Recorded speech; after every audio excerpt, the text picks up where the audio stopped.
किस संविधान संशोधन के द्वारा और किस अनुच्छेद के तहत नीति निदेशक तत्व को मूल अधिकार पर वरीयता प्रदान किया गया है? किसने नीति निदेशक तत्व को कर्मकांडी आकांक्षा कहा है?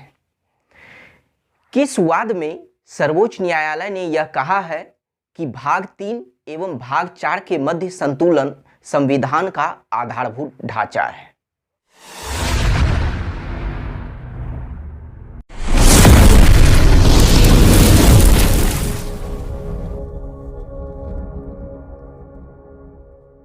हेलो एवरीवन, मैं सुमित, आप सभी का मेरे YouTube channel learn with Akanksha and Sumit में स्वागत है। आज हम लोगों का नीति निदेशक तत्व का लास्ट क्लास है और आज के क्लास में हम लोग जानेंगे कि मूल अधिकार एवं नीति निदेशक तत्व में क्या अंतर है, भाग 4 के बाहर कौन कौन से निदेशक तत्व हैं, नीति निदेशक तत्व की आलोचना किन किन आधारों पर की गई है और अंत में जानेंगे कि मूल अधिकार एवं नीति निदेशक तत्व के बीच टकराव का क्या कारण था। तो चलिए शुरू करते हैं आज के क्लास को और सबसे पहले बात करते हैं कि मूल अधिकार एवं नीति निदेशक तत्व में क्या क्या अंतर है। तो सबसे पहले अंतर की बात करें तो मूल अधिकार का उल्लेख भाग 3 के अंतर्गत किया गया है, जबकि निदेशक तत्व का उल्लेख भाग 4 के अंतर्गत किया गया है। मूल अधिकार को अमेरिका के संविधान से लिया गया है, जबकि निदेशक तत्व को आयरलैंड के संविधान से लिया गया है। मूल अधिकार नकारात्मक है। नकारात्मक कहने का मतलब कि मूल अधिकार राज्य को कुछ मसलों पर कार्य करने से रोकती है, जबकि नीति निदेशक तत्व जो है वह सकारात्मक है। यह राज्य को कुछ मसलों पर कार्य करने से रोकती नहीं है, बल्कि राज्य को कुछ मसलों पर इस नीति निदेशक तत्व की आवश्यकता होती है। तो इसी वजह से मूल अधिकार नकारात्मक है और नीति निदेशक तत्व सकारात्मक है। अब बात करते हैं कि मूल अधिकार की प्रकृति जो है वह न्यायोचित या वाद योग्य या प्रवर्तनीय है। इसका मतलब क्या हुआ कि मूल अधिकार के हनन होने पर, उल्लंघन होने पर इसे न्यायालय के द्वारा लागू करवाया जा सकता है, जबकि नीति निदेशक तत्व गैर न्यायोचित या फिर अवाद योग्य या फिर अप्रवर्तनीय है। इसका मतलब इसके उल्लंघन होने पर इसे न्यायालय के द्वारा लागू नहीं करवाया जा सकता है। अब बात करते हैं कि मूल अधिकार जो है वह कानूनी रूप से मान्य है, अर्थात इसे कानूनी मान्यता प्राप्त है, जबकि नीति निदेशक तत्व को नैतिक एवं राजनीतिक मान्यता प्राप्त है। अब फिर बात करते हैं अगले अंतर की, तो वह है कि मूल अधिकार जो है वह लोकतांत्रिक राजनीतिक व्यवस्था को स्थापित करता है, अर्थात मूल अधिकार राजनीतिक लोकतंत्र की स्थापना करता है, जबकि नीति निदेशक तत्व सामाजिक एवं आर्थिक लोकतंत्र की स्थापना करता है। इन सब के बारे में हम लोग पढ़ चुके हैं, इसका अर्थ जान चुके हैं, तो इसलिए यहाँ पर नहीं समझाया जा रहा है। अब फिर बात करते हैं कि मूल अधिकार व्यक्तिक है। व्यक्तिक कहने का मतलब कि मूल अधिकार जो है व्यक्तिगत मामलों को प्रोत्साहन देती है, यानी व्यक्तिगत कल्याण को जो है यह प्रोत्साहित करने का कार्य करती है, इसीलिए मूल अधिकार व्यक्तिक है। जबकि नीति निदेशक तत्व जो है वह समुदाय के कल्याण को प्रोत्साहन करने का कार्य करती है, अर्थात समाज के कल्याण को यह प्रोत्साहित करने का कार्य करती है। इसी वजह से नीति निदेशक तत्व समाजवादी है। फिर बात करते हैं 8वें अंतर की, तो वह है कि मूल अधिकार स्वतः लागू हो जाता है, अर्थात इसे लागू करने के लिए किसी विधान की आवश्यकता नहीं होती है, मतलब किसी कानून की आवश्यकता नहीं होती है। मूल अधिकार नागरिकों को स्वतः प्राप्त हो जाते हैं, जबकि नीति निदेशक तत्व उससे विपरीत है। नीति निदेशक तत्व स्वतः लागू नहीं होता है, इसे लागू करने के लिए विधान अर्थात कानून की आवश्यकता होती है और सरकार के द्वारा लागू करने के बाद ही नीति निदेशक तत्व नागरिकों को प्राप्त होती है। और अंत में जो एक लास्ट अंतर है जो यहाँ मेंशन नहीं किया गया है, उसे आप लोग नोट डाउन कर लीजिएगा कि वह अंतर यह है कि मूल अधिकार जो है तो सिर्फ अनुच्छेद 20 एवं अनुच्छेद 21 को छोड़कर जितने भी मूल अधिकार हैं आपातकाल के दौरान उसे निलंबित किया जा सकता है। मतलब अनुच्छेद 20 एवं अनुच्छेद 21 के अंतर्गत जो मूल अधिकार हैं, सिर्फ उन मूल अधिकारों को छोड़कर अन्य सभी मूल अधिकारों को आपातकाल के दौरान निलंबित किया जा सकता है, जबकि नीति निदेशक तत्व को आपातकाल के दौरान भी निलंबित नहीं किया जा सकता है। यह अंतर था, हम लोग देख लिए हैं। अब बात करते हैं अगले पॉइंट की कि भाग 4 से बाहर के निदेशक तत्व। इसका क्या मतलब है? इसका मतलब यह हुआ कि भाग 4 में जो भी वर्णित निदेशक तत्व हैं, लेकिन उसके अलावा संविधान के अन्य भागों में भी राज्य के लिए कुछ निदेशक तत्व का उल्लेख किया गया है, उसका वर्णन किया गया है। तो आइए देखते हैं कि भाग 4 के बाहर कौन कौन से निदेशक तत्व हैं जो राज्य के लिए, मतलब जिसका वर्णन राज्य के लिए किया गया है। तो सबसे पहले बात करते हैं कि भाग 16 के अंतर्गत अनुच्छेद 335 में जो निदेशक तत्व है वह क्या प्रावधान करता है। तो इसमें कहा गया है कि संघ और राज्य की सेवाओं के लिए एससी और एसटी के दावे। इसका मतलब क्या है? इसका मतलब यह हुआ कि संघ और राज्य की सेवाओं और पदों पर नियुक्ति के लिए अनुसूचित जाति और अनुसूचित जनजाति के दावे को प्रशासनिक दक्षता के साथ ध्यान रखा जाएगा। तो आप देखें यहां पर कि भाग 16 के अंतर्गत अनुच्छेद 335 में कौन सा निदेशक तत्व का प्रावधान किया गया है। अब बात करते हैं कि अगले जो निदेशक तत्व है वह यह है, उसका जो प्रावधान किया गया है भाग 17 के अंतर्गत अनुच्छेद 350 के क के तहत। इसमें क्या कहा गया है? तो प्राथमिक स्तर पर मातृभाषा में शिक्षा, इसे समझते हैं। इसमें कहा गया है कि राज्य भाषाई अल्पसंख्यक वर्ग के लिए, भाषाई अल्पसंख्यक वर्ग कहने का मतलब कि भाषा के आधार पर जो अल्पसंख्यक वर्ग है, तो राज्य भाषाई अल्पसंख्यक वर्ग के बच्चों को शिक्षा के प्राथमिक स्तर पर मातृभाषा में शिक्षा उपलब्ध करवाएगी। अब अगले निदेशक तत्व की बात करें तो उसका वर्णन भाग 17 के अनुच्छेद 351 के तहत किया गया है। और क्या है? यह कहा गया है हिंदी भाषा का विकास। मतलब इसमें कहा गया है कि संघ का यह कर्तव्य होगा कि वह हिंदी भाषा का प्रसार एवं विकास के लिए कार्य करे। तो यही था भाग 4 के बाहर के निदेशक तत्व। तो इन निदेशक तत्वों को भी जो है न्यायालय में, मतलब न्यायालय के द्वारा इसे लागू नहीं करवाया जा सकता है, क्योंकि ये भी जो निदेशक तत्व हैं ये भी अवाद योग्य है। तो इसीलिए इसे भी जो है न्यायालय के द्वारा लागू नहीं करवाया जा सकता है। अब बात करते हैं कि नीति निदेशक तत्व की आलोचना के बारे में। संविधान के कुछ सदस्यों ने और अन्य राजनीतिक विशेषज्ञों ने अलग अलग आधार पर नीति निदेशक तत्व की आलोचना किया है। तो वो आधार कौन कौन से हैं? तो वो 4 आधार हैं। पहला, कोई कानूनी शक्ति नहीं। दूसरा, तर्कहीन व्यवस्था। तीसरा, रूढ़िवादी। और चौथा, संवैधानिक टकराव। तो सबसे पहले बात करते हैं कि कोई कानूनी शक्ति नहीं।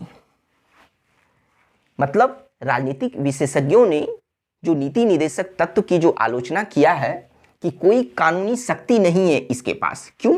इसका कारण था कि इसकी जो प्रकृति है वह गैर न्यायोचित, अर्थात इसके उल्लंघन होने पर इसे न्यायालय के द्वारा लागू नहीं करवाया जा सकता है। तो इसी वजह से आलोचकों ने कहा है कि इसके पास कोई कानूनी शक्ति नहीं है। तो इसी संदर्भ में अलग अलग आलोचकों ने, अलग अलग राजनीतिक विशेषज्ञों ने नीति निदेशक तत्व की आलोचना किया है। तो देखते हैं किस किस राजनीतिक विशेषज्ञों ने इसके बारे में, नीति निदेशक तत्व के बारे में क्या क्या कहा है। तो सबसे पहले बात करते हैं केटी शाह की। इन्होंने निदेशक तत्व को अतिरेक कर्मकांडी बताया है। अतिरेक कर्मकांडी का मतलब कि आवश्यकता से अधिक कर्मकांडी।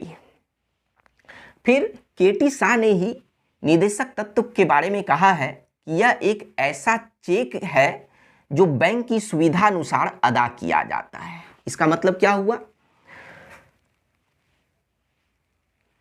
कि राष्ट्र के जैसे जैसे संसाधन का विकास होगा वैसे वैसे इसका प्रयोग किया जाएगा। मतलब राज्य के जैसे जैसे संसाधन का विकास होगा वैसे वैसे ही इसका प्रयोग किया जाएगा। फिर बात करते हैं नसरुद्दीन ने क्या कहा है निदेशक तत्व के बारे में। उन्होंने कहा है कि यह जो निदेशक तत्व है यह नव वर्ष प्रस्तावों की तरह है जो जनवरी को टूट जाता है। यहाँ पे आप लिख लीजिएगा कि इन्होंने कहा है कि यह नव वर्ष प्रस्तावों की तरह है जो जनवरी को टूट जाता है। अब अगला है टीटी कृष्ण माचारी ने क्या कहा है। इन्होंने निदेशक तत्व को भावनाओं का एक अस्थायी कूड़ा घर कहा है, या फिर इन्होंने निदेशक तत्व के भावनाओं को सच्चे कूड़ेदान की संज्ञा दिया है। फिर बात करते हैं केसी वेयर के बारे में। केसी वेयर ने क्या कहा है कि यह जो नीति निदेशक तत्व है यह लक्ष्य एवं आकांक्षाओं का इसे घोषणा पत्र कहा है और इस निदेशक तत्व को धार्मिक उपदेश बताया है। फिर बात करते हैं सर एवर जेनिंग्स के बारे में। इन्होंने निदेशक तत्व को कर्मकांडी आकांक्षा कहा है। यह तो था कि कोई कानूनी शक्ति ने इस आधार पर आलोचकों ने क्या क्या आलोचनाएं की है। अब बात करते हैं दूसरे आधार की, तो वह है तर्कहीन व्यवस्था। आलोचकों का मानना है कि निदेशक तत्व की जो व्यवस्था जो की गई है वह तर्कसंगत रूप से नहीं की गई है, तार्किक रूप से नहीं की गई है। तो इसी संदर्भ में एन श्रीनिवासन ने कहा है कि नीति निदेशक तत्व का ना तो उचित रूप से वर्गीकरण किया गया है और ना ही तर्कसंगत रूप से इसे व्यवस्थित किया गया है। फिर बात करते हैं तीसरे आधार की, तो वह है रूढ़िवादी। इसके अंतर्गत सर एवर जेनिंग्स ने कहा है कि यह जो नीति निदेशक तत्व है वह 19वीं सदी के इंग्लैंड के राजनीतिक दर्शन पर आधारित है। अब बात करते हैं लास्ट पॉइंट, लास्ट आधार की, तो वह है संवैधानिक टकराव। तो के संथानम ने इस आधार के अंतर्गत कहा है कि नीति निदेशक तत्व के वजह से केंद्र एवं राज्य के मध्य, राष्ट्रपति एवं प्रधानमंत्री के मध्य और राज्यपाल एवं मुख्यमंत्री के मध्य संवैधानिक टकराव होगा। जैसे एक एग्जाम्पल से समझें तो केंद्र जो है इन नीति निदेशक तत्वों को लागू करने के लिए राज्य को निर्देश देगी, लेकिन अगर राज्य के द्वारा इसे लागू नहीं किया जाता है तो केंद्र राज्य सरकार को बर्खास्त कर सकती है। तो इससे क्या होगा, केंद्र और राज्य के बीच संवैधानिक टकराव होगा। तो इसी वजह से के संथानम ने कहा है कि इसके वजह से इन लोगों के बीच जो है मतलब केंद्र, राज्य, राष्ट्रपति, प्रधानमंत्री एवं राज्यपाल, मुख्यमंत्री के बीच संवैधानिक टकराव होगा। तो यह तो था आलोचना के बारे में। अब अंत में जो हम लोगों को जानना है वह है कि मूल अधिकार एवं निदेशक तत्वों में टकराव, इसका क्या मतलब है। इसका मतलब यह हुआ कि दोनों में से किसे वरीयता या प्राथमिकता या सर्वोच्चता दिया जाए और किसे पूरक रूप में अर्थात सहायक रूप में रखा जाए। दोनों के बीच टकराव का जो कारण था वह था इसकी प्रकृति। मतलब मूल अधिकार की जो प्रकृति थी वह न्यायोचित थी, जबकि मतलब न्यायोचित है, जबकि नीति निदेशक तत्व की प्रकृति गैर न्यायोचित है। तो इसी प्रकृति के वजह से इन दोनों के बीच टकराव शुरू हुआ और यह जो टकराव संविधान के लागू होने के समय से ही शुरू हुआ था। तो फिर बात करते हैं कि 1951 में चंपकम दोराय राजन बनाम मद्रास राज्यवाद के तहत सर्वोच्च न्यायालय में पहली बार यह मामला आया कि मूल अधिकारों एवं नीति निदेशक तत्व में जब टकराव होगा तो उस समय किसे प्राथमिकता या वरीयता या सर्वोच्चता दिया जाएगा।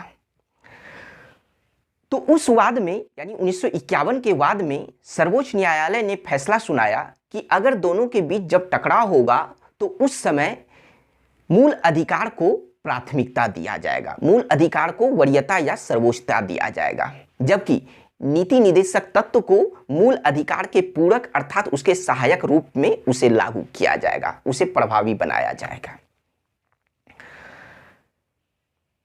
फिर बात करते हैं कि सर्वोच्च न्यायालय ने यह फैसला तो सुना दिया, लेकिन उसके साथ साथ यह भी कहा कि संसद जो है संवैधानिक संशोधन अधिनियम के द्वारा मूल अधिकार में संशोधन कर सकती है।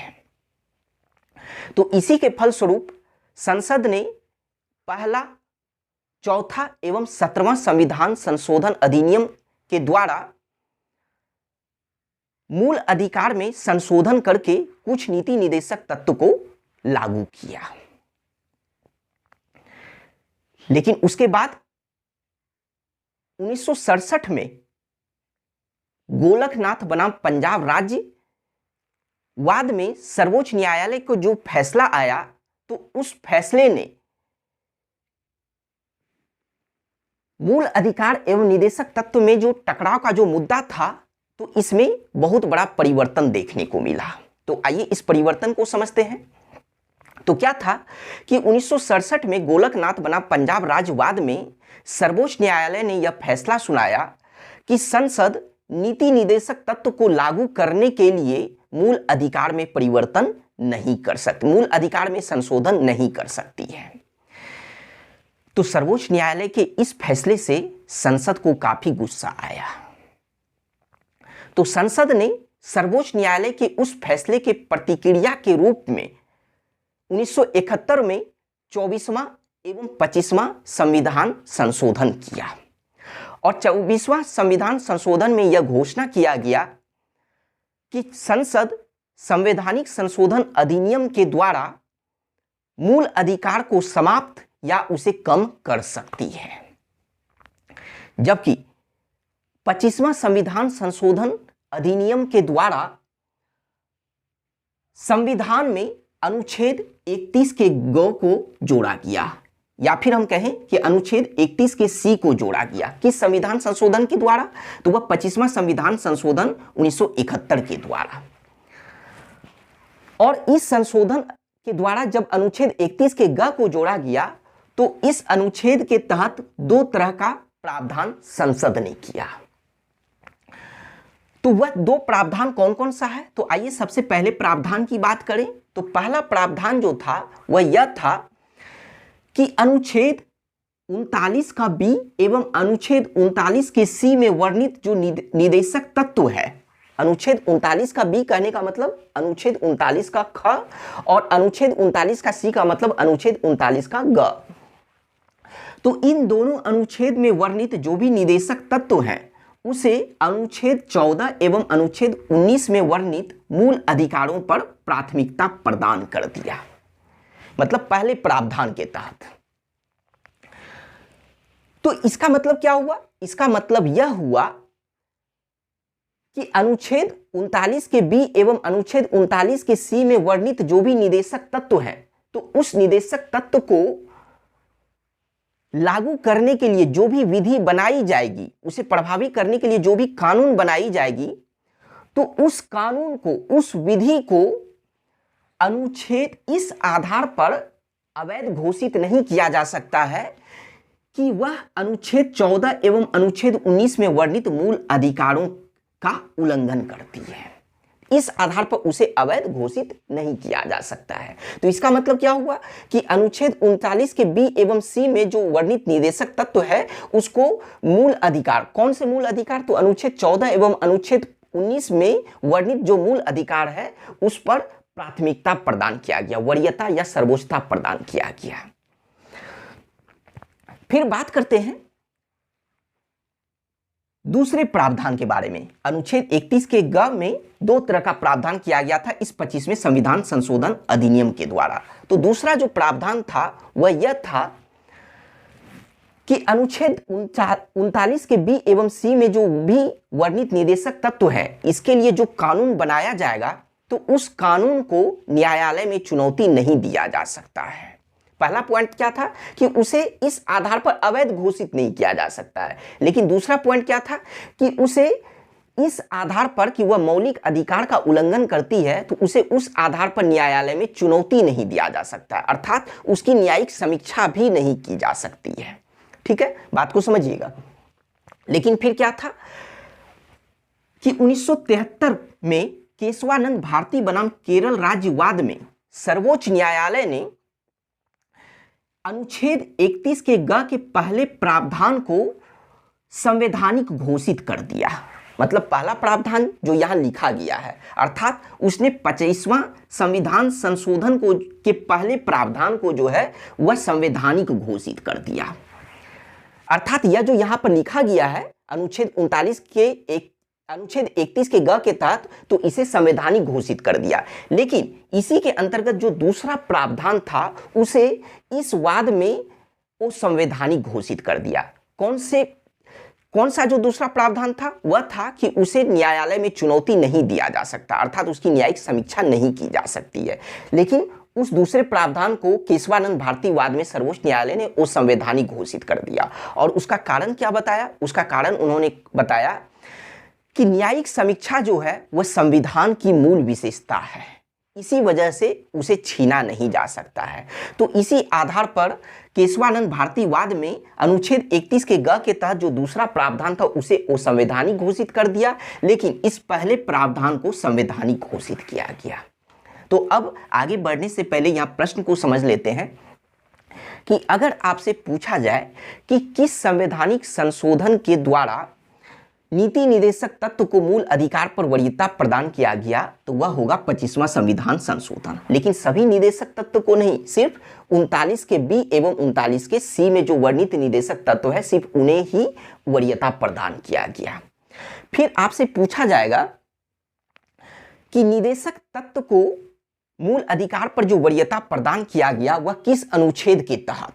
तो वह अनुच्छेद 31 के ग के तहत। उसके बाद फिर आपसे पूछ लिया जाएगा कि अनुच्छेद 31 के ग के तहत किस किस नीति निदेशक तत्व को मूल अधिकार पर वरीयता प्रदान किया गया है? तो वह होगा अनुच्छेद 39 के बी एवं अनुच्छेद 39 के सी में वर्णित निदेशक तत्व को ही अनुच्छेद 14 एवं अनुच्छेद 19 में वर्णित मूल अधिकारों पर वरीयता प्रदान किया गया। तो यहां तक तो बात समझ गए कि केशवानंद भारती वाद में जो है अनुच्छेद 31 के ग के पहले प्रावधान को संवैधानिक घोषित किया गया।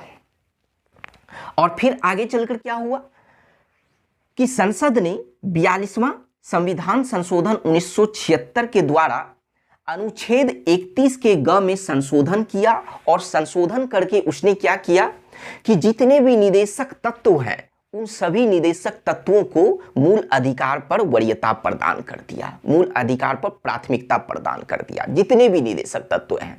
जबकि 25वां संविधान संशोधन के द्वारा सिर्फ 2 ही निदेशक तत्व को मूल अधिकार पर वरीयता प्रदान किया गया था। लेकिन 42वां संविधान संशोधन के द्वारा जितने भी मतलब अनुच्छेद 31 के ग में संशोधन किया गया और उसके द्वारा जितने भी निदेशक तत्व थे उन सभी को मूल अधिकार पर वरीयता प्रदान कर दिया गया।